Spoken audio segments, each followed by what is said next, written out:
అందరికీ నమస్కారం. శ్రీ శ్రీ శ్రీ ఆచార్య ప్రబోధానంద యోగీశ్వరుల వారికి, జగద్గురువైన శ్రీకృష్ణ భగవంతునికి నమస్కరించుకుంటూ ఈరోజు త్రైత సిద్ధాంత భగవద్గీత అనే గ్రంథము నుండి కర్మయోగము అనే అధ్యాయంలో మనం 35వ శ్లోకం గురించి తెలుసుకుందాం. ఇది చాలా శ్రద్ధతో తెలుసుకుంటేనే ఇది అర్థమవుతుంది. ఇది ఇంతవరకు సంపూర్ణంగా ఎవరికి అర్థం కాలేదనే అనుకుంటున్నాం. ఎంత శ్రద్ధతో విని తెలుసుకుంటేనే ఈ శ్లోకము అర్థమవుతుంది. కాబట్టి మనందరం శ్రద్ధతో తెలుసుకుందాం. 35వ శ్లోకం గురించి వివరించుకుందాం. శ్రేయాన్ స్వధర్మో విగుణః పరధర్మాత్ స్వనుష్ఠితాత్ స్వధర్మే నిధనం శ్రేయః పరధర్మో భయావహః. జీవుడు కర్మయోగం గురించి తెలియజేశారు. భావము: అనుష్ఠితముగు పరధర్మము కంటే గుణము లేని స్వధర్మమే శ్రేయస్కరము. పరధర్మములో ఉన్న భయము కంటే స్వధర్మములోని మరణమే మేలు. వివరము: ఈ శ్లోకములో ముఖ్యముగా తెలుసుకోవలసినది పరధర్మము, స్వధర్మము. శాస్త్రబద్ధముగా స్వధర్మం అంటే ఏమిటని తెలిస్తే దాని వెంట పరధర్మము కూడా తెలియను. దానికంటే ముందు ధర్మం అంటే ఏమిటని తెలియాలి. ధర్మమును తెలిస్తే దాని తర్వాత స్వధర్మం ఏది, పరధర్మం ఏదని సులభముగా తెలుసుకోవచ్చును. ఒక వస్తువు లేక పదార్థము జీవమున్నది కానీ జీవము లేనిది కానీ దానికున్న సూక్ష్మ సహజత్వమును ధర్మము అంటాము. ఆ సహజత్వము మొదట దైవత్వము నుండి లభించినదై ఉండును. ఆ సహజత్వము మొదట దైవత్వము నుంచి లభించినదై ఉండుట వలన ఒక పదార్థమునుకున్న సహజత్వమును దానికున్న ధర్మము అని అనగలము. ఇక్కడ మీరు నన్ను ఒక ప్రశ్న అడగవచ్చును. అంటే స్వామివారు తెలియజేస్తున్నారు ఇక్కడ. అది ఏమనగా, ఒక మనిషి చిన్నతనము నుండి మిక్కిలి కోపము కలవాడై ఉన్నాడు. పెద్దవాడైనను అతను కోపిష్టిగానే ఉన్నాడు. అతనికి చిన్నతనము నుండి కోపము సహజముగా ఉన్నది కదా. ఆ మనిషికి కోపము ధర్మమే అవునా అనే సందేహం మనందరికీ రాగలదు. కానీ ఇక్కడ స్వామివారు ఏం చెప్తున్నారంటే, శ్రీకృష్ణ భగవంతుడు దానికి మా సమాధానము ఏమిటి అంటే, మా సమాధానం అంటే శ్రీకృష్ణుని వారు మనుష్య జాతికంతయు ఏదైతే సహజముగా ఉన్నదో అదే ధర్మమగును. మనుష్య జాతి అంతటికి ఏదైతే సహజముగా ఉన్నదో అదే ధర్మమగును. ఒక్కొక్క మనిషికి ఒక్కొక్క ధర్మము ఉండదు. ఇక్కడ ఒకడే కోపిష్టి కావున అది ధర్మము కాదు. ఒక్కొక్క మనిషికి ఒక్కొక్క ధర్మం ఉండదు. సర్వమానవులకి ఒకే ధర్మం ఉంటుంది. ఇక్కడ ఒక్క మనిషికి మాత్రమే కోపం ఉంది. అది ధర్మము కాదు. ఉదాహరణకు, ఒక నిమ్మకాయ పుల్లగా ఉన్నది. అన్ని నిమ్మకాయలు పుల్లగానే ఉన్నవి. నిమ్మకాయలో పులిపే దాని ధర్మం అగును.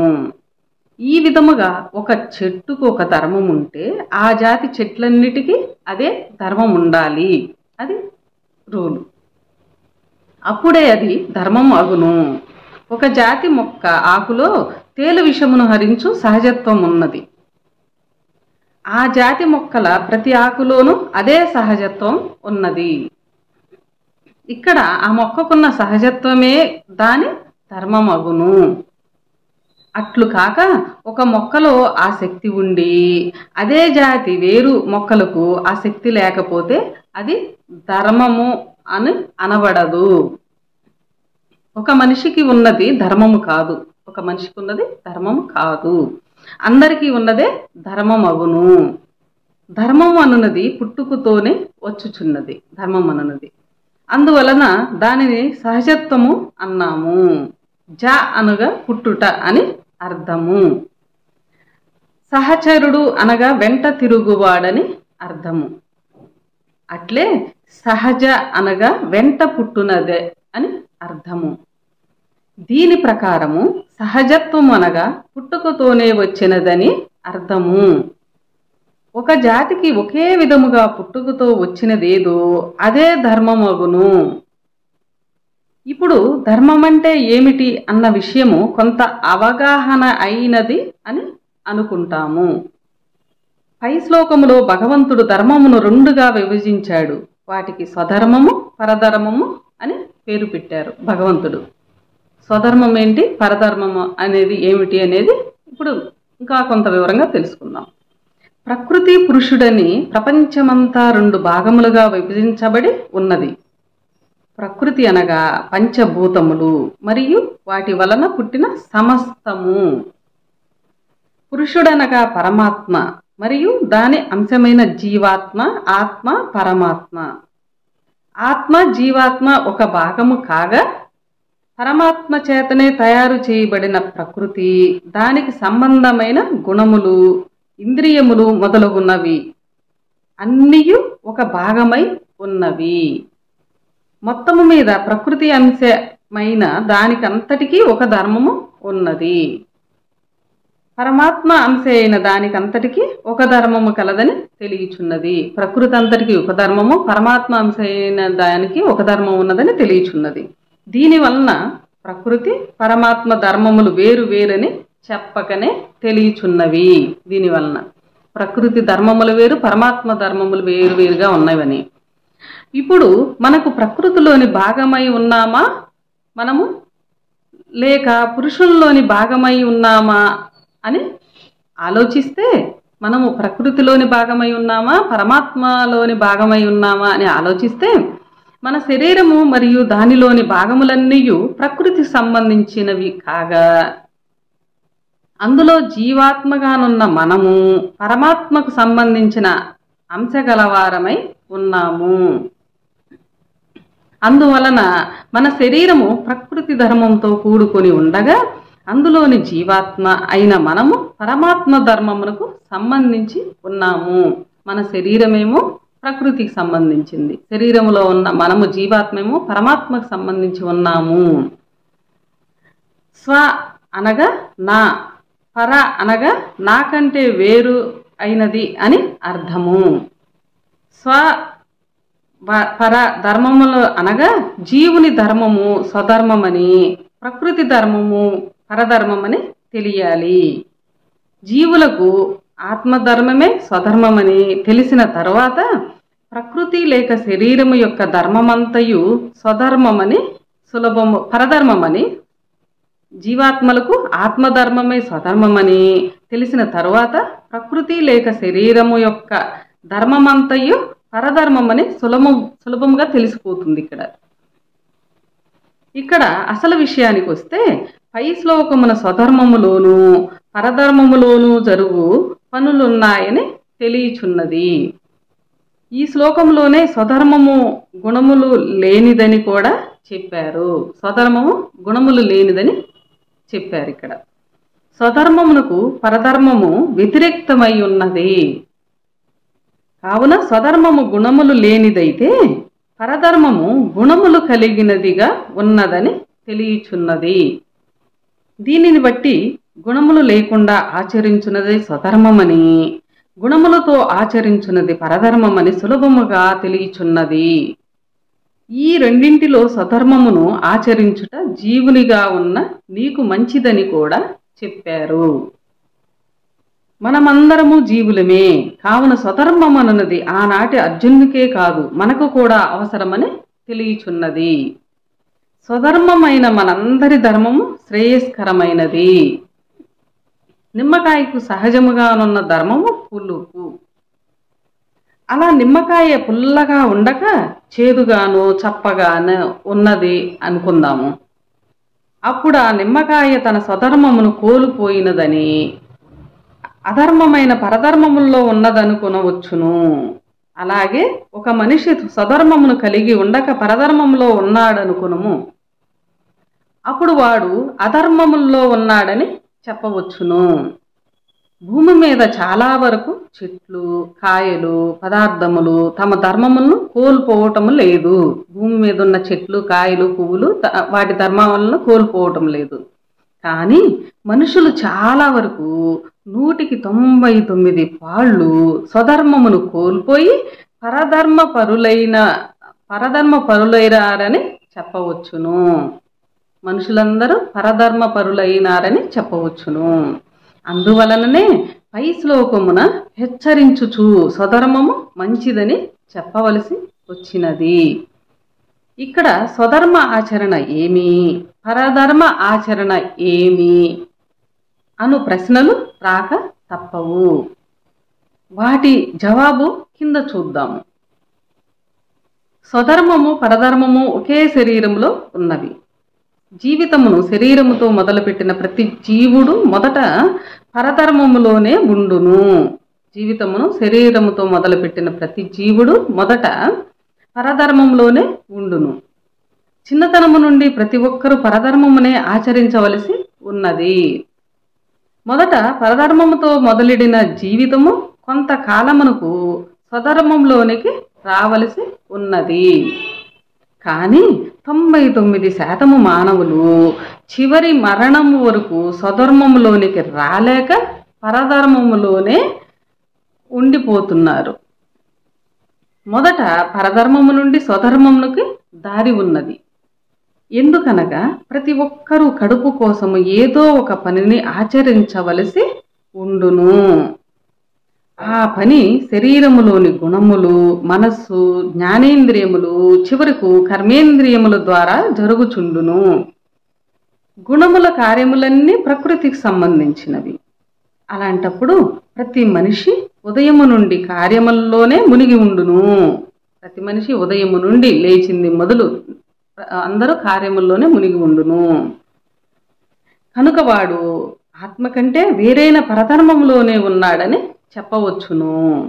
ఆత్మజ్ఞానమును తెలిసినవాడు అనగా స్వధర్మమును తెలిసినవాడు గుణములను మనస్సు ద్వారా నిలిపివేసి కార్యము మీద లగ్నము కాక ఆత్మ మీదనే లగ్నమయ్యాడు అనుకునుము. అప్పుడు వాడు స్వధర్మమును ఆచరించినట్లు అగును. ఒకే శరీరములో 2 ధర్మములున్న దాని వలన ఏది స్వధర్మము ఏది పరధర్మము తెలియకపోవడము వలన మరియు స్వధర్మము యొక్క వివరమే తెలియకపోవడం వలన పరధర్మము చిన్నతనము నుండే అలవాటైన దాని వలన చాలా వరకు చాలామంది పరధర్మంలో సులభముగా చిక్కుకున్నారు. స్వధర్మము యొక్క విలువ కానీ దాని ఆవశ్యకత కానీ తెలియకపోవటం వలన దానిని తెలుసుకొను తీరిక ఓపిక లేని దాని వలన మరియు దానిని గురించి తెలుపువారు లేని దాని వలన దాని గురించి తెలిపేవారు కూడా మనకి లేరు. అందువలన ఎన్నో కారణముల వలన తన ధర్మమును తానే వదులుకున్న వారే ఉన్నారు. మనకు తెలియచేసేవారు కూడా లేరు. అందుకే తన ధర్మం తానే వదులుకున్న వారే ఉన్నారు. చిన్న వయసు నుండే అలవడినది పరధర్మము కాగా ఇప్పుడు కష్టపడి నేర్చుకోవలసినది స్వధర్మము. తానెవరు అను ప్రశ్న రాని వారు తన ధర్మమును గురించి ఆలోచించరు. స్వధర్మము వలన లాభమేమి, పరధర్మం వలన నష్టమేమి అని మనం ప్రశ్నించుకొని చూస్తే స్వధర్మము ఎందుకు శ్రేయస్కరమైనదని యోచిస్తే పై శ్లోకములోనే పరధర్మో భయావహ అను మాటను బట్టి పరధర్మము భయముతో కూడుకున్నదని, స్వధర్మే నిధనం అను మాటను బట్టి స్వధర్మములో మరణమున్నదని తెలియచున్నది. ఇక్కడ అందరూ పొరపాటు పడుటకు అవకాశము కలదు. అదేమనగా మరణము భయము అను రెండింటిలో మరణము నుంచి దూరముగా ఉండవలెనని అందరూ అనుకోవటమే పొరపాటు. ఆత్మజ్ఞానము తెలిసిన వారు పొరపాటు పడుట కంటే తెలిసిన వారు పొరపడుట మరీ విడ్డూరము. తెలియని వారు పొరపాటు పడటం ఒకటి అయితే తెలిసిన వారు కూడా ఇక్కడ పొరపాటు పడటంలో మరీ విడ్డూరము. నిజానికి యోచిస్తే ఈ శ్లోకములోనే పరధర్మములో ఉండు భయము కంటే స్వధర్మములో ఉండు మరణమే శ్రేయస్కరమని అన్నారు. అటువంటప్పుడు భగవంతుడు చెప్పిన మాటకు వ్యతిరేకముగా మనుషులు మరణము కంటే భయమే శ్రేయస్కరము అనుకొనుట పొరపాటు కాదా? జ్యోతిష్య శాస్త్రములో మొత్తము నవగ్రహములు ఉన్నవని, వాటిలో 7 కలిసి కనిపించుచున్నవి, 2 మాత్రము మసకగా కనిపించు గ్రహములని, అవియే రాహుకేతువులని, ఈ 2 గ్రహములు 7 గ్రహములకు వ్యతిరేక దశలో తిరుగుచున్నవని, గురు శని భాగములుగా విభజించబడిన 7 గ్రహాలకు రాహువు కేతువులు అధిపతులని, గురు భాగమునకు కేతువు, శని భాగమునకు రాహువు అధిపతులుగా ఉన్నాడని పెద్దలు తెలిపినట్లు, మన శరీరంలో కూడా ఒక్కొక్క గుణభాగములో యోగ శాస్త్ర రీత్యా కనిపించు 12 గుణములు ఉన్నవి. అట్లే రాహువు కేతువుల వలె ఛాయగా కనిపించు 2 గుణములు ఉన్నవి. అవి ఏ భయము, ధైర్యము. ఇవి కాక మరి ఒకటి మాత్రం ప్రత్యేకత కలిగి 2 వైపులా ఉన్నది, అది ఏ శ్రద్ధ. ఇవి కాకుండా మరి ఒకటి మాత్రం ప్రత్యేకత కలిగి ఉన్నది మానవుని శరీరంలో, అది ఏ శ్రద్ధ. 2 వైపులా ఉన్నది శ్రద్ధ. 12 గుణములలో గురు శని పార్టీలలాగా మంచివి 6, చెడువి 6గా విభజించబడి దైవ అసుర గుణములని పేరు పెట్టబడినవి 12 గుణములకి. ఈ విధముగా మన శరీరంలోని ఒక్క గుణభాగములో 12 + 2 + 1 = 15 గుణములున్నాయని తెలియచున్నది. ఇందులో అజ్ఞాన సంబంధమైనది భయము, జ్ఞాన సంబంధమైనది ధైర్యము. శ్రద్ధ అనున్నది అజ్ఞానము, జ్ఞానము రెండింటికి సమానముగా ఉన్నది. శ్రద్ధ అనున్నది అజ్ఞానము, జ్ఞానముకు రెండింటికి సమానముగా ఉన్నది. గుణములు పనిచేయునప్పుడు అజ్ఞానవశమున భయము కూడా కలుగుచుండును. పరధర్మో భయావహ అను మాట ప్రకారము శరీరంలో గుణములు పని చేయునంత కాలము భయము కలుగుచునే ఉండును.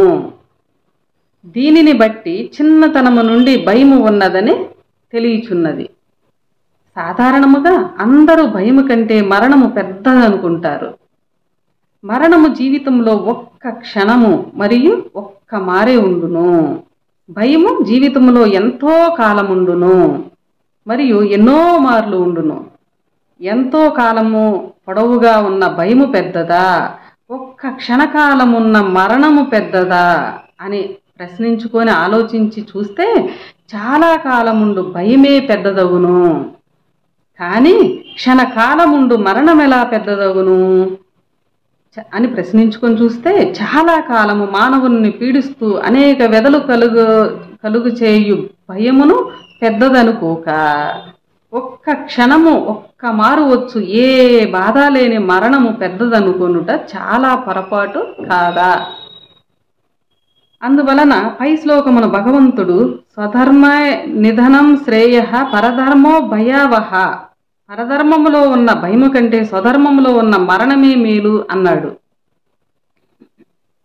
జీవితాంతము పీడించి కృషింపజేయు భయము ప్రకృతి పరమైనది, అజ్ఞానవశమైనది. ఏ సమస్యకైనా కర్మ విధిని తెలిపి బాధ లేకుండా చెయ్యు ధైర్యము జ్ఞానపరమైనది. ఆత్మజ్ఞానమును జీర్ణింపచేసుకొనని ఎవరినైనా భయము పీడిస్తూ మరణమే గొప్పదను భావము కలగజేసి పరధర్మములోనే నిలుచున్నట్లు చేయుచున్నది. ఉదాహరణకు ఒక గురువు దగ్గర 12 సంవత్సరములు జ్ఞానము తెలుసుకున్న వారు కొందరు ఉన్నారనుకుందాము. గురువు వద్ద ఎంతో జ్ఞానము తెలుసుకున్నప్పటికీ దానిని ఆచరించకపోతే వారు తెలియని వారితో సమానమే అగుదురు. ఒక గురువు తన శిష్యులుగా ఉన్న వారిని వాచా జ్ఞానములోనే గొప్పవారు కాక ఆచరణ జ్ఞానములోనూ గొప్పవారుగా ఉండవలెనని తలచి వాడు ఆచరణలో ఎట్లుందురోనని వేచి చూచెను.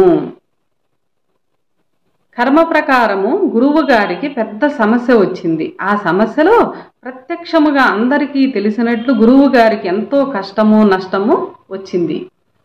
అంతవరకు గురువును ఎంతగానో పొగుడుచుండిన కొందరు గురువు గారి పరిస్థితిని చూచి ఈయన వద్దకు వచ్చే దాని వలన మనకు కూడా కష్టము నష్టము వస్తుందని తలచి గురువు గారు దగ్గరికే రాకుండా మానుకున్నారు.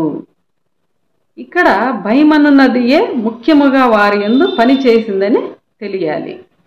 కష్టము వస్తుందను భయముతోనో లేక నష్టము వస్తుందను భయముతోనో వారు రాకుండా మానుకున్నారు.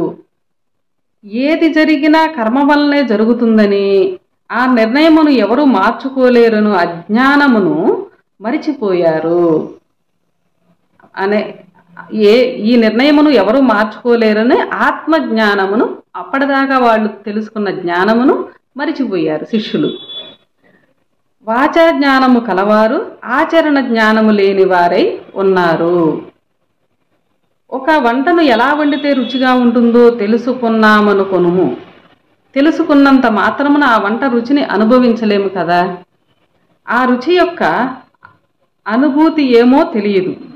ఆ రుచి ఎట్లుండునను అనుభవం ఎలా వండితే వంట తయారవుతుందో అలా వండినప్పుడే తెలియను. ఆ విధముగానే జ్ఞానము విని తెలుసుకొని చాలా గొప్పదనుకున్నంత మాత్రమున దాని గొప్పతనమేమో నిజముగా మనకు తెలియదు.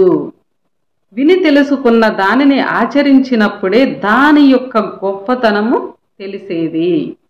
గురువు వద్ద ఎంతో కాలము జ్ఞానము తెలుసుకొని ఏ ప్రశ్నకైనా జవాబు చెప్పు స్తోమత ఉన్నవారు కూడా వచ్చిన సమస్యలను జ్ఞానముతో యోచించకపోతే వారిది ఆచరణ జ్ఞానము కాదు. అలాగే గురువుగారి వద్ద జ్ఞానులైన వారు గొప్ప జ్ఞానమును మా గురువు గారు తెలిపారని గురువును పొగుడుచున్నప్పటికీ వారి జ్ఞానమును మాటల వరకే పెట్టుకుంటున్నారు. ప్రపంచ సమస్యల మీద ప్రయోగించి నిర్ణయము తీసుకోలేకపోయారు.